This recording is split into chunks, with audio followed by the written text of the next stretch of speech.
Hi, this is Majinoni, and here we're going to do a little short stack of reviews today. We'll start off with Thunderbolts number 1. Now, this comes right out of the mini-series that was just happened. What's that? The Pleasantville.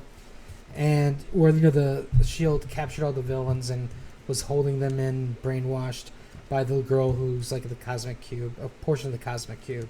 Well, in the end, the Avengers and whatnot foil the S.H.I.E.L.D.'s plans, and Bucky goes away with the girl and Thunderbolts, and he's basically going back to I'm the protector of the world because Nick is dead and somebody has to do it, gosh darn it. And this is basically your intro to all the characters, the intro to the situation, in case you haven't read the miniseries, and it's just an average start. It's not anything to make me go, whoa, shit, this was really fantastic. But the ending was like, I was basically in this automatic mode going, yeah, okay, it's all right. And then all of a sudden I saw the end. I was like, interest peaked up immensely. But I already know how that's going to end. They can't end it like that permanently. But overall, it was a decent book. I don't think this is a book that's going to last forever. I think it's going to be probably ignored by most of the fans anyway, so we'll see, maybe 12 issues at max. Oh, and also I thought the art was inconsistent too. There's some parts of it look good, and other parts, especially with faces, that just look really bad. And in fact, there's this one part here, hopefully I can find it, but it just reminded me of like the Extreme era from Image Comics. Let me see here. And of course I probably can't find it because I'm looking at it upside down. Here we go. You have Winter Soldier and Moonstone, and they both have that teeth like, I can more than you type thing. And I'm just like, done with you. Done. Nova number 7.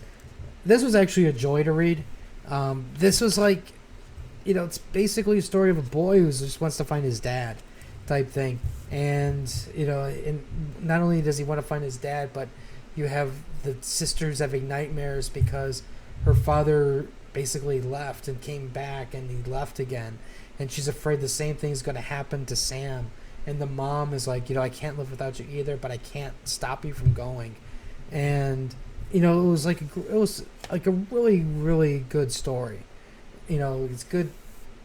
Basically, the beginning of Sam going into the space to find his dad.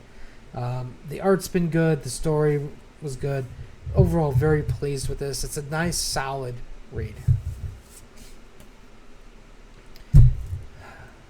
Uncanny XMen number 7. Okay, this does deal with Apocalypse a little bit, but I don't know. It's like, this is when I guess you can say this is one of those books where you just kind of, for me at least, it just, I don't know. I was just thinking, why am I even reading this anymore? Because it's just, they're trying to, I guess you can say to me, what it's trying to do is it's trying to push out too much attitude.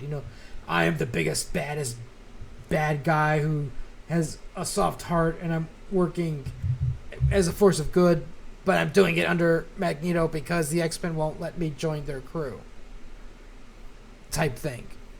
And I'll do the things the X-Men won't do. And I'm just like, it just seems that to me it seems like all these characters are just fighting. Like there's this internal fight amongst themselves instead of working together. Even though they appear to be working together, it's just this attitude type thing. I guess it's the only way I can describe it. It may not be the most accurate way of doing it, but it's like, you see it with like M and Sabretooth and Caliban, or not Caliban, what's her name? Calypso. And then, even with Psylocke, with the way she's acting, and Magneto's Magneto. But overall, it's just like, they're dealing with Warren appearing suddenly without his wings. Then at the very end, it's like, oh my gosh, it's Apocalypse. It's like anything that has to deal with Archangel and Warren, you should automatically assume it's Apocalypse, you know? And it's just like, I don't know. I guess I'm nearing the end of this one.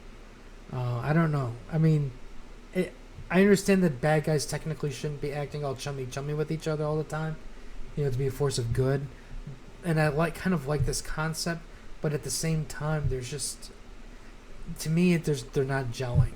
And if they're not gelling, then it's just like, just time to maybe move on.